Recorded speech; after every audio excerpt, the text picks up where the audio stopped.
What is happening, man? What's good, brother? Well, what's good, man? It's good to see you again. Great to see you, man. And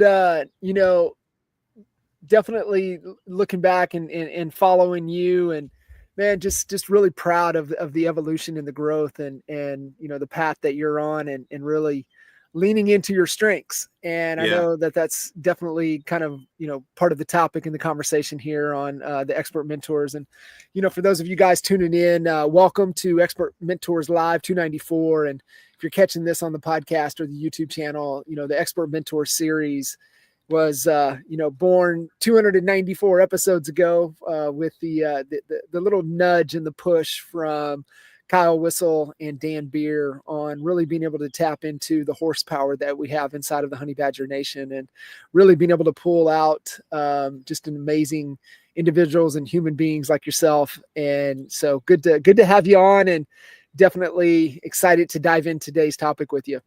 Yeah, same, man. It's always good to be back, and we're gonna get deeper today, but so much of a lot of that the stuff that I've built and what I've done in my business, a lot of the words that you say, the phrases that you say echo in the back of my mind. I'm like, right things, right order, all that stuff, right? And if the audience goes back and checks out the previous episodes, all the stuff, 293 previous episodes, they'll hear a lot of the similar and the same concepts that you preach over and over again, but it just makes so much sense. And so I'm glad to be able to put some of that into use and actually share that with other people, right? It's like the gift that keeps on giving. Yeah. So thank you, man. Yeah. And, it's funny thinking back, and like you said, we've had just so many incredible, amazing human beings and leaders, and the who's who of this industry, because they are a part of the Honey Badger Nation. And so being able to tap in and what's working and things to think about. And it's just kind of cool to see, the evolution of time that how the training and the mindset, because that's really where it is, right? Because you go back and look at a lot of the conversations, almost every one of the 293 previous conversations, it all revolves around the mindset, right? The right mindset, the growth mindset, taking our L's as lessons instead of losses, and how do we tweak and adapt and make the adjustments, navigating the terrain moving forward, because it's an ever evolving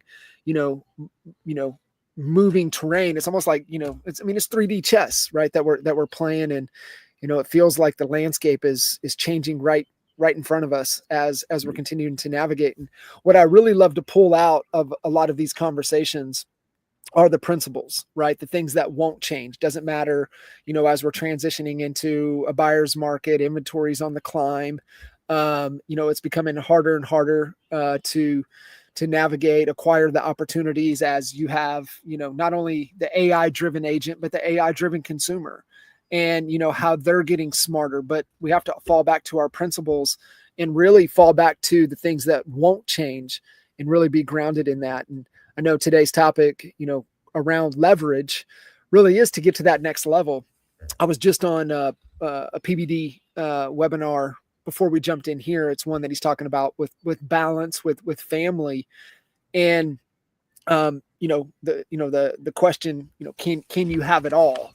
And there's ways to be able to leverage yourself in that direction. But he talked about one of the biggest mistakes that most entrepreneurs make is that they're not clear on the next level, right? And so how do you understand the level you're at to get to that next level? And it really gets to a point, and we hit on this hard. In fact, how KT was even born, right? Kitchen Table was even born, was listening to the Who Not How book from Dan Sullivan. I mean, literally listening to the open remarks in the opening dialogue with Dan Sullivan and Ben, as they were kind of navigating in that first chapter. He just talked about it, right? How many people that have been consecutively, to all of his sessions over 3 decades. And I was like, man, we got to do that. And that's the direction we went. But it's also a place to what you need to do to get from where you're at to that next level. And then, obviously there's another level after that and another level after that, but it's all about leverage, because you can't do it by yourself. And the truth of the matter is, most people don't know, if we're honest with ourselves, man, you know, Coach Burt talks about this in his book, you know, in Prey Drive. He's like, you don't necessarily have to know what Z looks like when you're at A. Right. Let's just focus on what B looks like. Mhm. What is that? What is that next best step that you can take in order to, because your journey is going to unfold as you go. Now, there are some people who have this completely mapped out. Like, you know, they're at 5 years old, they knew they were going to be the president of the United States, right? And they actually end up going. You know, but there were a lot of steps that happened along the way, a lot of right things that they had to do in order to for certain opportunities and to open up, and people that they had to meet along the way. So they had to decide, what rooms do I need to be in? You know, Yeah. what type of person do I need to be? What are some of the things that I can't do in order to position myself to be able to be in the best position later on, even if I don't know exactly what that looks like. And so that's one of the conversations, you know, that's kind of the thread of the conversation today that I wanted to really touch on, is that idea of leveraging to level up. You know, we understand that there is a level up that has to be made. As small business owners, the truth is, man, so many of us as small business owners, all we do is focus on like what the day brings. It's like the tail wagging the dog, right? Most agents, as you know, especially agents, wake up and they have no idea what the day is going to bring. They have no idea on what they should be doing for the day. They just let the day come to them and they just react. And it's a very reactionary position. But what it ends up doing is pulling them, when we allow the day to just happen to us and we respond to it or react to it, it actually ends up pulling us into so many different directions that we end up spreading ourselves thin. And this is why, you know, I'm speaking on a lot of stages these days. And you know, I was a keynote speaker at the South Carolina Regional Rally. I also spoke in New York just recently, just last week, actually. And when I'm talking to agents and I'm asking, you know, how's business? You know, the market is what the market is what it is. Mm-hmm. You know, that's still opportunities there. Homes are still being bought and sold. It's still happening. You still got top agents who are still going to be top agents. You still got a lot of the agents who have been doing the things, still doing the things. However, what I'm finding is that the thread is similar across all of these conversations. Many of them are almost burnt out. Mm-hmm. There's a lot of agents who are just trying to do it all, as opposed to, they're trying to go wide as opposed to digging deeper first. Mm-hmm. You know, and so what I liken it to is, you know, when you open a restaurant, small, you know, one of the greatest examples of a small business owner is a restaurateur. But the restaurant owner, many times they actually end up creating a job, right? They didn't create a business that works itself. They created a job for themselves. They got to be there every day. They're the ones unlocking the door and locking the door up. They're the ones who are counting the funds. They're the ones sometimes who's stepping into as the cashier. They're also the janitor. They're also having to wear the CEO hat. And a lot of the times it's because of the lack of leverage. Leveraging the right resources, the right tools, the right capital, the right people is what takes us from being a small business owner to a big business owner to that next level. And I think that's really important. Yeah.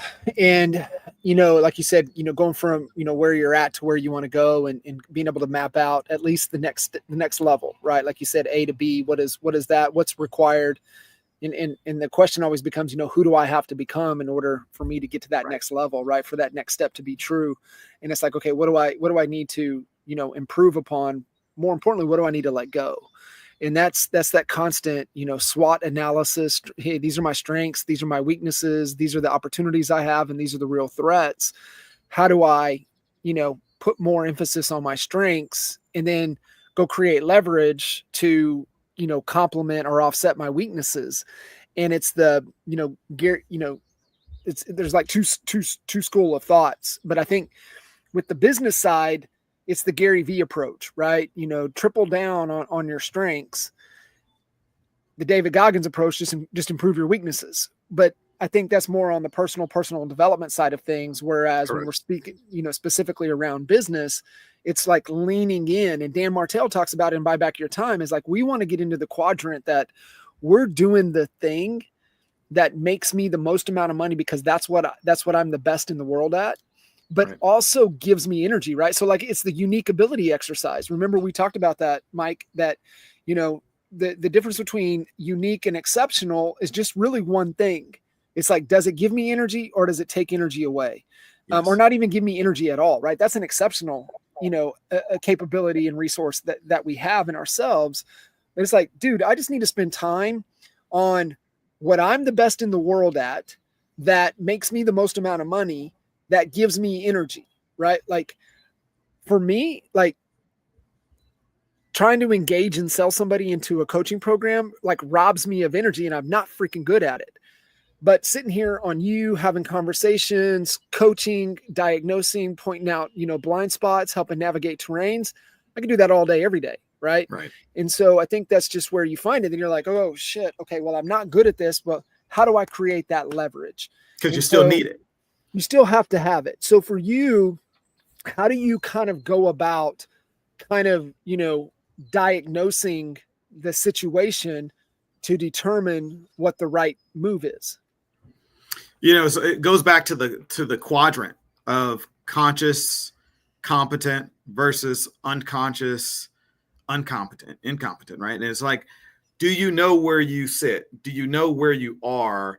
And much like what you just said, what gives you energy? What gives me energy is very similar to you. I'm a face-to-face guy. I sold timeshare, and I've been in sales my whole life, but I actually enjoy closing at the table. I actually enjoy having a conversation and seeing that light bulb go off where it's like I'm educating them on something that they didn't know before. Me selling, a lot of times people go, man, like you worked at Disney and you were selling like Disney vacation, Disney timeshare on a Disney cruise ship for years. Like that must have been the easiest job in the world. I'm like, no, it's actually one of the hardest jobs in the world. One of the reasons why is because it was so daggone expensive. And the other thing is they're on a daggone cruise ship for 3, 4, or 7 days. And I have to pull time away from their cruise, their family vacation that they spent thousands of dollars to be on in order to sit down with me. Yeah. And I gotta get them to sit and talk to you. No, they don't want to talk to the timeshare guy, Yeah. But helping them to understand why this makes sense, right? A little bit of pain now makes for a whole lot of pleasure later, right? And it's something that they can pass down. So I was able to talk legacy and all this stuff. And so I have a really unique ability to be able to take a complex idea, make it simple, and then teach that thing. Yes. And watch that light bulb go off. When that light bulb goes off and they get it, man, my heart swells, right? That's like everything for me. So I love that moment, which is why I teach a lot of classes, why I speak on stages, is why I have my podcast that I'm going to be launching here this, end of this month. But, those types of things. And so what does that mean though? Well, let's use real estate as an example. In real estate, I know I can't be all things to everybody. So one, I think as a real estate agent, if I was to give some tactical advice to the listeners here, one of the things that we have to do is make sure that we're not trying to talk to everybody. Yep. One of the keys of marketing, as you know, is that if your marketing is talking to everybody, then nobody's listening. Mm-hmm. And so we have to really start to niche down and say, okay, who do I want to help and how do I want to help them? Whether that's a luxury buyer, that's a, new construction, first-time home buyer, down payment, whatever that thing is. And maybe that's actually many times something that's leaning from who you were before you ever even got into real estate. If you were military personnel before you got into real estate, guess what? Your heart probably beats for veterans. Just makes sense. Yeah. And so usually we're able to lean from our past and go into that's kind of the key to what our future might be, how we can help those. We're best suited to be able to help the people or the person that we once were. Mm-hmm. Very similar to Alcoholics Anonymous, right? The 12-step program. The 12-step, most people go through the 11 steps, but what research has actually shown that if you don't actually go to the 12th step and do the 12th step, you're bound to actually go back into alcoholism. Mm-hmm. And what is the 12th step? The 12th step is, now that you understand these principles, go out and help somebody else who's actually been there before, because you're best suited to help somebody who you once were. Yeah. And so it's so that's the key is kind of deciding who you want to help, how you want to help them. And for me, I know that the best marketer wins. It's not the best real estate agent who wins. It's the best marketer who wins. So I have to now get my message clear to who I'm talking to, who I want to help, and then how I want to help them. And then begin hiring out or putting the right pieces in place, people in place, in order to make sure that the rest of the business is still taken care of. Yeah. Yeah. To really keep those things off. And we were talking before we went live that, so many people try to do everything to think that they're going to save some money, but it's really costing them by not making that investment. And sometimes just even doing things that need to just let go, stop doing things, right? That's, you start to look and it's like, man, is this really serving us and making a difference? Does it even matter? Right. Yeah. That we're actually doing it. And, Martell has the buy back your time formula. Just understanding what your hourly rate is. And it's just a good rule of thumb that, if what your hourly rate is worth, if you can, find somebody to do those things that you can for less than what it is, then you've got to do it. And there's all kinds of ways for that compensation. And sometimes, hey, I just don't have the free cash flow to be able to do it. And that's typically right with the reason that most people try to do everything is they just don't have the free cash flow to make that investment before the return shows up. That's why especially in real estate, that's why if you can tie some stuff to the back end, right, when the deal closes to when the money comes in, then you can disperse some of that out, to create that leverage. We see it with TC stuff all the time. So, it's just asking better questions, right? Once you've identified, what you're doing that you need to let go of, either stop doing or delegate or, bring somebody in to do. I think the biggest thing though, that they get fearful is like, I don't want to make a hire because I don't have enough stuff for them to do. And it's like, listen, the first step is figure out what you're doing that you don't need to be doing, that you need to let go of.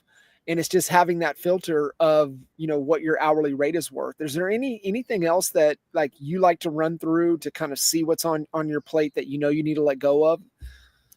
Well, you've already talked about it, but one of the things is, man, what is it that pumps me up? What gets me excited? If I'm doing something, even if to be quite honest, like if I'm doing something that it might make me really good money, but I'm actually not excited about doing it, then the likelihood of me continuing to do it or being consistent and disciplined with it is probably pretty slim. Right. And so that hourly wage exercise is important, but I think it's also important to understand that, like, there might be some things that you actually still enjoy doing. Now, I don't know anybody who actually enjoys writing offers, and all of the paperwork that's involved in an offer, let's say for a real estate agent. So, that's why the first hire being the transaction coordinator just makes sense, like you said, because they get paid on the back end. It doesn't make sense for me to be sitting there doing a lot of the stuff that a lot of agents bog themselves down in, but another thing that is very prevalent is, social media, right? I actually enjoy creating content. I enjoy creating the videos, but you know what I don't enjoy doing, John? Editing the videos. Yeah. Posting the videos, making sure that the hashtags are right, making sure that it's reaching the right audience, the SEO optimization, all of that stuff. I want to shoot the videos and then let somebody else do the rest. Right. And so that's why I personally have 3 virtual assistants as my digital marketing team to help me with all of that. I have an SEO manager who's already optimizing all of the keywords and everything that we're going to need for the podcast to make sure that we launch and it has some good momentum and it maintains that momentum. But the same thing, I have an SEO, social media manager who's posting a lot of the content that I post. So I have a post every day, right? One of the things, I read a stat the other day, and I actually posted it on Facebook, but there was a stat that said that 71% of buyers are finding their agents on social media. Mm-hmm. And a lot of agents balked at that. Where'd that come from? Where'd you get that? Where'd you get that information from? And I happily shared that information. And to me, that was wild. Yeah. And so a lot of agents go, well, when you talk to most agents, the reason why they tell you that they don't post on social media is because, one, they don't know what to post. Well, that's not even a thing anymore with ChatGPT. You should always know what to post now, right? AI made that super simple for us. But even still, you can have all of the content given to you. You know exactly what to post. You actually shoot the video, you make the content, and guess what it does? Sits in that daggone phone for days, weeks, months, or even years. Yeah. Everybody watching this right now can laugh at knowing that they have a photo or a video that they've shot that's sitting in their phone that they never actually posted. That's Why? right. Yeah. Why?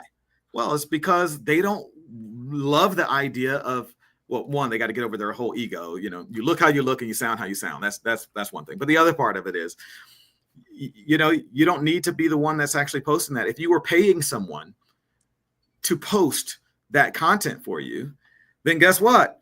If you don't provide that content for them, you still have to pay them. And you don't want to, if you're like me and you don't like wasting money, you better give them some content to post. And so what it does is it creates a new level of accountability. Just like when you're a business owner and you start hiring employees, you have a new level of accountability as a leader, because you better make sure that, one, they're showing up, but you have to show up as a leader better. You have to be a better individual. Like, so who do I have to become in order to have a successful business, in order to be as big as I want this to be? Well, I got to be a better leader, because I got to start hiring people and they're expecting for me to give them something to do. That means I need to know what they need to be doing, which means I need to be a little bit more organized. I need to be on time, right? I need to have hold myself to a certain level of accountability so I can hold the same thing for others. And so what I find is that when you start leveraging, you actually become a better leader. Yeah. Yeah, it is. Cause you're forced, you said, to the point, right? Like, you know, that 12th step, and it's the concept that, you know, we've talked about at KT a bunch of times, is the, Shamrock in his MMA studios, the plus, minus, and equal, right? Like when you come in, you've got to find a plus, you got to find a mentor, somebody you look up to, somebody that you could ask questions to, somebody, you know, can be a role model and example for you. You know, the equal is somebody that's on the same level that you can use as an accountability partner, push each other, running mate, be accountable. And then the minus is somebody that you can teach and, you know, like, well, hey, you know, I get it. I hear that, but I'm a brand new agent. Like what can I mentor? I was like, well, you got your license. You figured out a way to get your license. I'm sure there's other people out there that are trying to figure out ways to get their license, what they need to be thinking about, how they need to be prepared coming in. Absolutely. So there's always somebody that you can lead and mentor, but it is that, like you said, that 12th step, but it's a step quickly that once you have to start teaching, then that's where that, you know, like, oh shit, I better check the mirror. Am I doing what I'm saying I'm doing? Like, oh wow, right? So it is that level of leadership, which the first rule of leadership is lead by example. So am I leading by example? Am I doing what I say I'm going to do? So it's that gut check, to hold yourself accountable right back into, you know, our day-to-day actions, our thoughts, and our behavior as well. Yeah. Yeah. And I think that's what people are looking for. You know, people don't follow people, they follow vision. And so, you know, when you don't have any vision, you know, my people perish due to lack of vision, right? It's like, you have to, as a leader, you have to have some kind of vision that people want to follow. You know, even on the recruiting side of things, as agents are out here recruiting other agents, you know, I always like to say your vibe attracts your tribe, you know, but what is that vibe? How are you showing up? Where are you showing up? What rooms are you showing up in? And what do you have in your hand? What did you come with? What value do you offer? And it doesn't have to be that you sold, you know, 1 million homes, you know, and you have a 50,000 person team. You know, it doesn't have to be that. It needs to be, who are you? What do you believe in? How are you showing up? And who do you want to run with? To your point, who do you want to be that equal? I always tell agents all the time, like, I'm willing to help. I'm willing to push you across the finish line, because that means you're in front of me. You're actually making some headway. You're making some strides towards the finish line. But I'm willing to push you because I'll have your back, but I'm not willing to pull you. Right. That's where you have to come across, you know? And so, you know, when we're talking about leveling up, there is a level of accountability that has to be made, but then there's also, with that accountability, when you have enough accountability, there's going to be growth. You know, I use the example of like the gym, right? When you hire a trainer, you're hiring an accountability partner, right? 100%. And that you're not even necessarily, you know how to do push-ups, John. Yeah. You know how to lift weights. Yeah, but you need sometimes a reminder, somebody there like, but you need that reminder. You need somebody who's going to put them 10 toes, right? And so at the end of the day, that's what you're hiring. But guess what? Because you've hired that accountability partner, you're leveling up as a result. So now you're leveraging right? You're leveraging that accountability partner. You're spending money to hire somebody to bring them in to make you better. And ultimately that relationship works. And so now you become a better leader because you're healthier. You're responding better. You're leading by example. And that's just one area of your life. So if you can now start to magnify that and bring that across multiple areas of your life, what does that look like in business? What does that look like in your spiritual life? What does that look like in your physical, your personal life?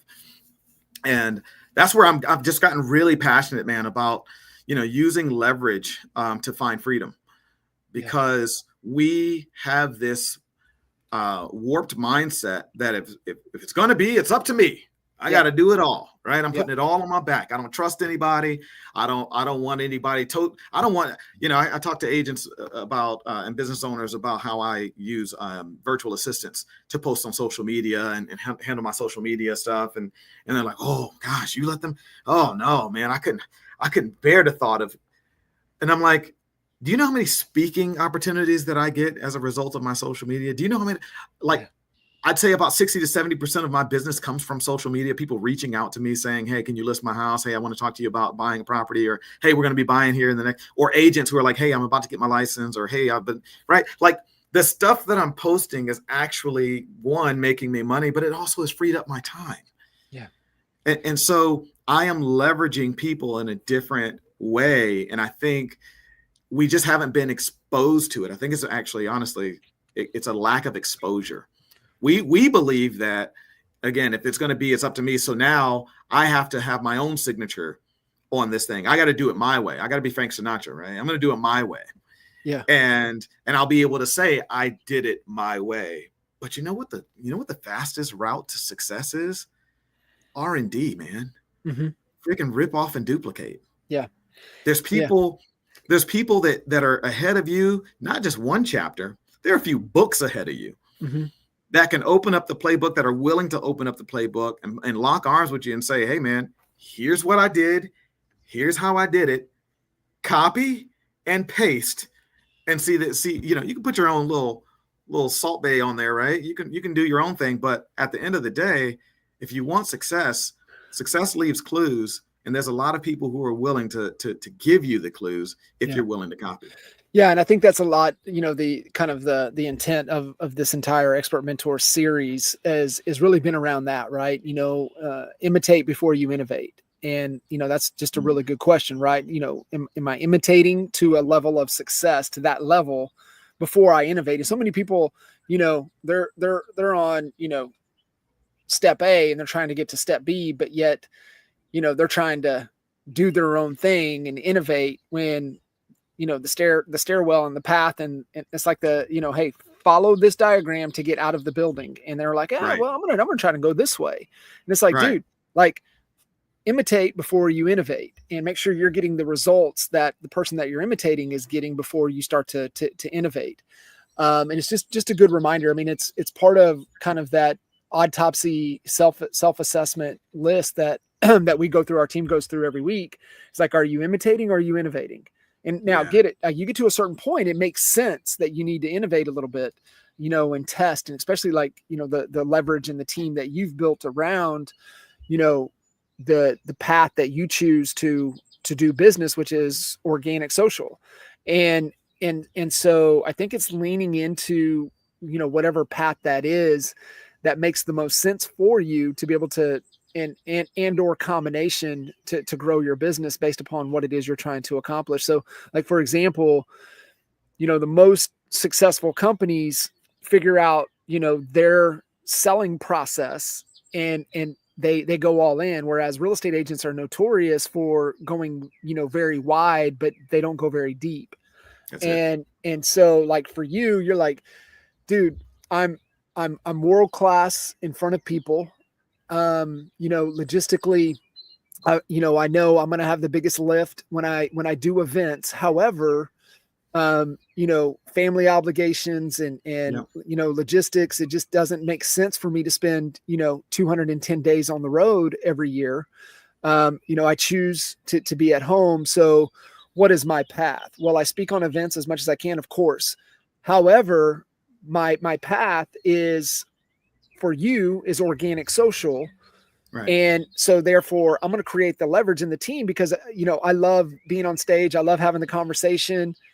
I love recording the videos, but I don't want to do anything else after that. Okay, great. Well, that's where we need to create leverage because, just think about the time you would lose if you had to come up with the concepts, you had to then edit the content, you had to provide the copy, then you had to look at the posting schedule, then you had to post, then you had to engage, you had to follow trends. What is the analytics? What's the data telling me? Right? Like that's a full-time job. Yeah. Then how are you going to, go on appointments? How are you going to negotiate deals? How are you going to, how are you making money? How are you making money? That is a leading thing that is a must to get into that. So it's just really thinking through your sales process. Where is the bottleneck? Where are you getting in the way? What do you need to not be doing? And let me create that leverage. When we get into this conversation and you were, the very first agent to CEO event that we did back in 2019 in Frisco. And I'll never forget this, right? Because as we were going through the exercise and we're talking about leverage and we're really trying to identify, what's on your plate that needs to come off your plate. Mm-hmm. And I'll never forget this, right? I've told this story 100 times. As we're going through it, Renee is sitting there and she's like, guys, I don't need anybody for my business. We're like, okay, well, where do you need that leverage? Where do you need that support? She goes, I need somebody to be there when my kids get off the bus, make sure that they get home safe, make sure that they get their snack and make sure that they get in and get their homework going. And that way, when I'm able to get in at 4 or 5 or 6 o'clock, right, that component's done. It's not like you're raising my kids, you're help support. And it's like, right.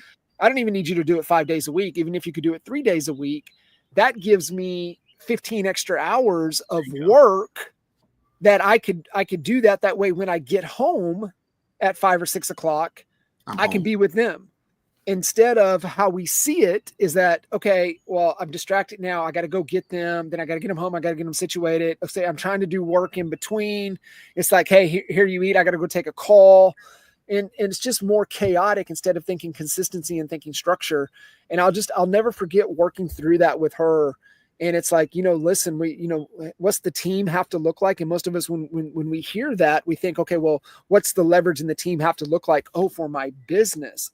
And it's bigger than that. It's your life team. Bigger. What does the life team have to look like in order for me to live the life that I want to live with my significant other, with my kiddos, the activities, our passions, our hobbies, our business.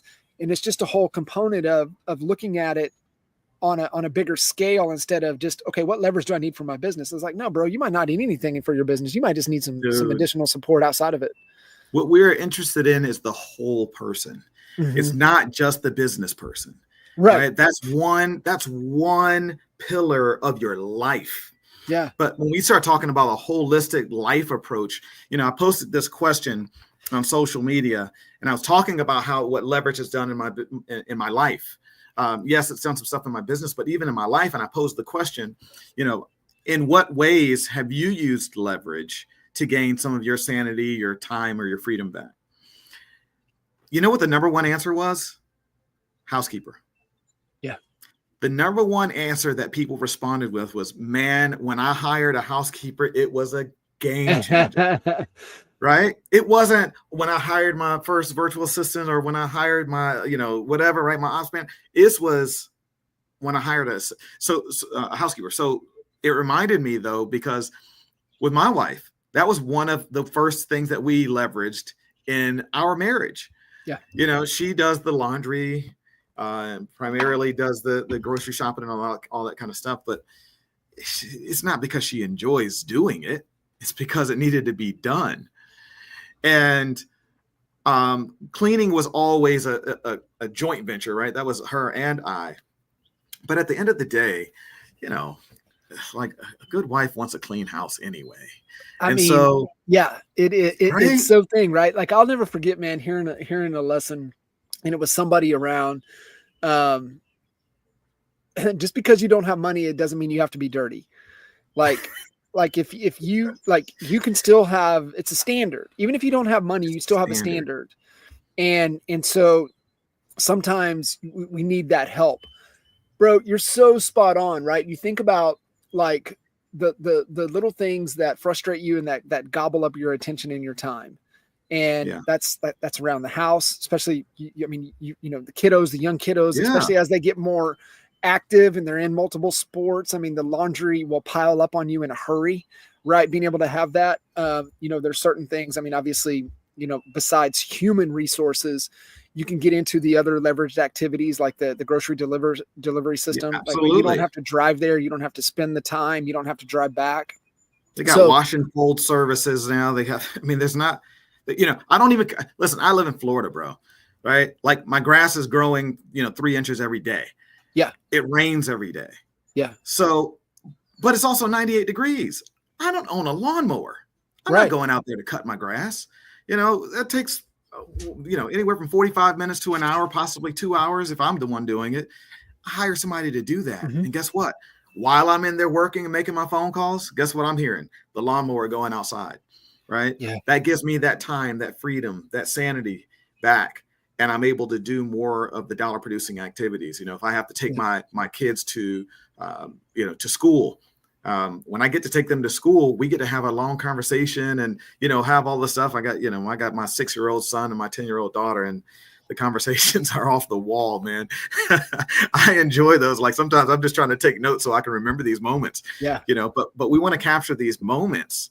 And when we capture these moments, we need the time to be able to do that. And so, you know, there's things that we can leverage in our household and in our business and our families. You know, even if you have a marriage therapist, marriage counselor, if you go through marriage counseling, or, you know, you have a therapist, like that's leveraging the degree that someone else worked to get, right? yeah. They paid to be in that position, and now you're leveraging them so you can have a more richer, more fuller life.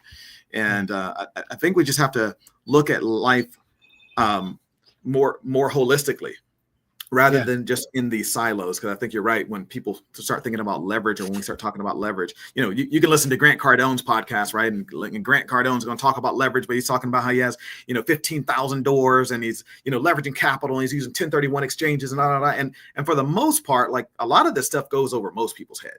Mhm. You know, they're like, man, 15,000 doors or 10,000 doors, Lord of mercy. I'm just trying to get my first. I'm trying to get my 10th, you know.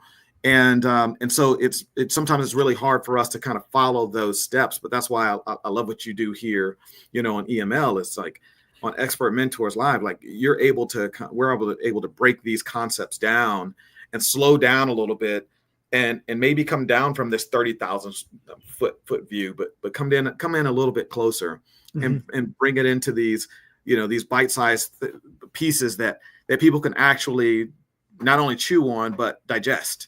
Yeah. And I think it's important.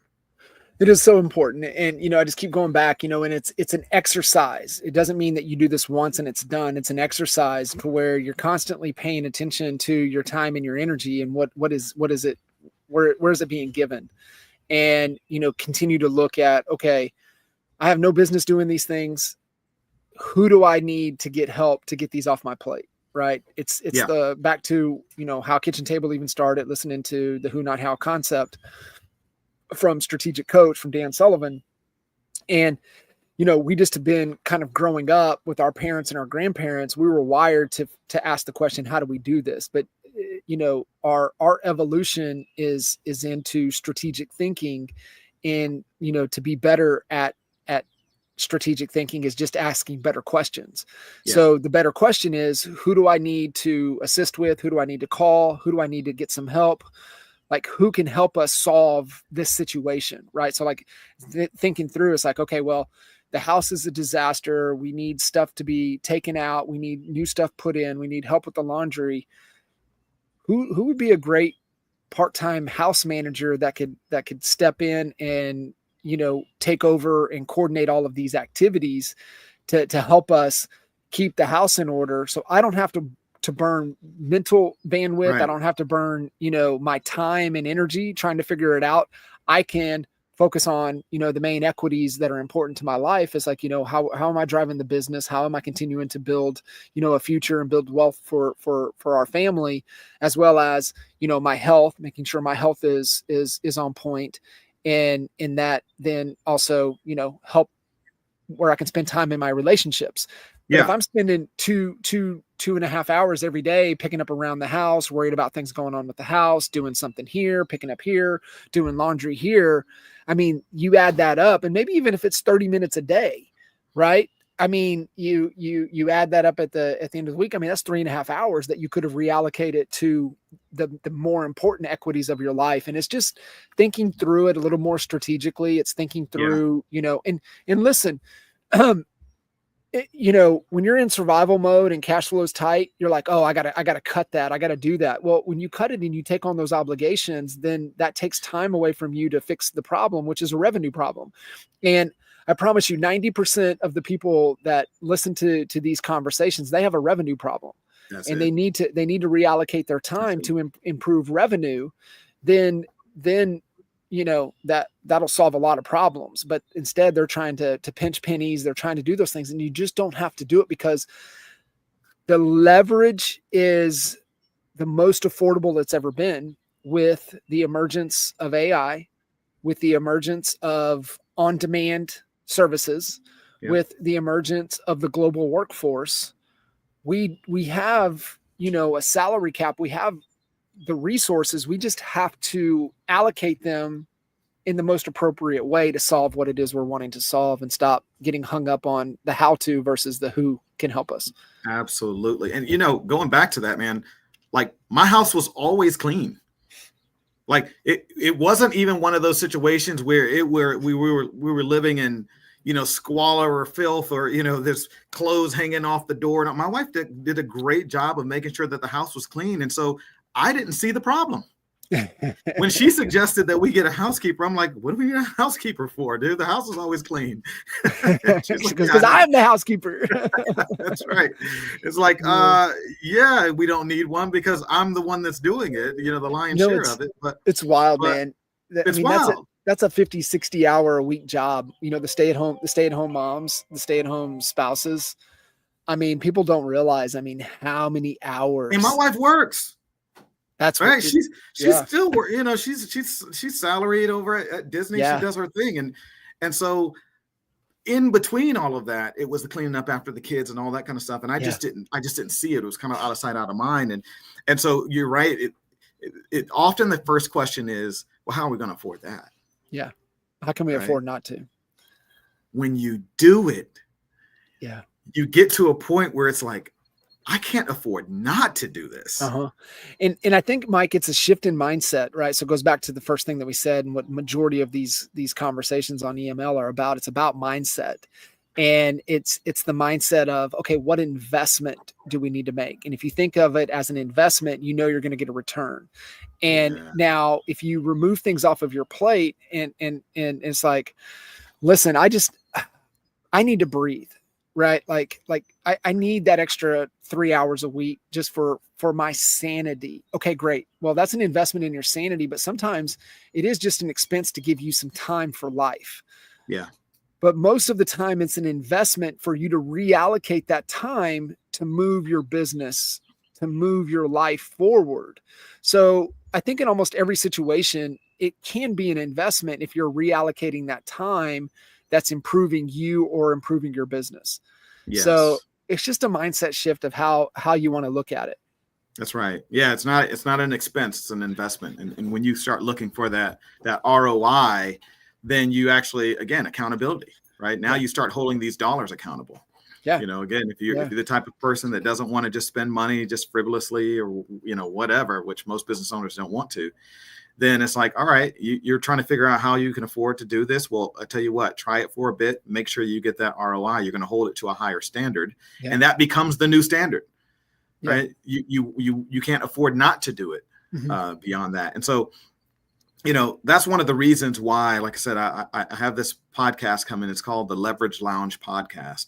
And so I decided to host this podcast because I talk to content creators, I talk to business owners, and innovators, and I see that they're trying to be, again, the CEO, the cashier, the janitor in their business, all in the same day, all at the same time. And the truth of it is they just haven't really been exposed to how to get to the next level. Yeah. We hear about these business owners who were once small business owners. How does somebody go from owning a food truck to now owning a chain of restaurants? Mm-hmm. One of the guests that I'm going to have on there is a multiple business owner, but one is she one of her businesses. She and her husband, they actually own a few McDonald's franchises. Yeah. And when you ask her, well, why did you choose McDonald's? You know what she said? Because there's a predictable model on how to do things. Yeah. Right. All McDonald's sell McDonald's the same way, no matter where it is. No matter what. They have a certain system, a set of processes that they use. And guess what? It's a duplicatable process. Mm-hmm. And so now I have a simple, refined system that's a duplicatable process. And I can teach it to other business owners who can pick it up and say, oh, okay, this is the McDonald's way. Very much like with Disney. Disney is a little bit more complex, but there's a book that's taught to a lot of Fortune 100 companies by the Disney Institute, and it's called The Disney Way. Yeah, that's the book, and it teaches people how to run your business, how Disney did it. How do you create this affinity for your company? How do you have these systems and processes in place? And the truth of the matter is, again, most of us just haven't been exposed to how to grow a business, and so we get a little bit of advice here, we get a little bit of advice there, we read a few books, we're trying to do so much all at the same time. But if there was a model that allowed you to understand what steps to take in order to have the scalability that you're looking for, then you'd be able to scale that much faster. And so that's what I really want to do. I want to shorten that gap, that time from A to Z. My hope with this podcast is to really help to kind of shorten that timeline and help business owners and creators and entrepreneurs and innovators see themselves in some of these stories that are going to be shared and go, okay, that's the next step. Yeah. That's my B. I'm not looking for Z. I just found out what B is. I love it, man. You're so spot on, and I can't wait to circle back with you after you get things launched and dive in a little bit deeper on truly, helping people, get from where they're at to at least that next step. And then once they're on that next step, then figure out how to get to the next step. So, Mike, what's the best way for people to connect? Yeah, follow me on Instagram or any of the platforms, the Mike Collier. That's THE Mike Collier. You can see, you can find me there. I'll be posting on YouTube. So on my YouTube channel, right now it's Discover Central Florida. I was using the YouTube channel for something else, but this is where a lot of this content is going to go. But right now it's Discover Central Florida. You can follow that page. That's where this is also being hosted now. And then, you can always just reach out to me, send me a DM if you have any questions in regards to leverage, partnership, whether it's, if you're an agent that's out there looking to get from A to B, what is the proper next step? How can I systematize my business, put some processes in order where it actually makes sense? Maybe, again, the leverage may not necessarily be you leveraging your capital to spend money to do some of the things. There's free lead sources out there that you can leverage. There's getting in the right rooms that you can leverage, the networks, groups of people that you can leverage. And so, I want to help people get to that logical next step. And so whatever that is, if you have any questions, feel free to reach out to me, DM me, text me, whatever. And I'm happy to help. You're amazing, brother. I appreciate you, and can't wait to do it again. We're going to rock and roll, man. I appreciate you. All right, bud. Thanks, John. We'll see you. See you guys.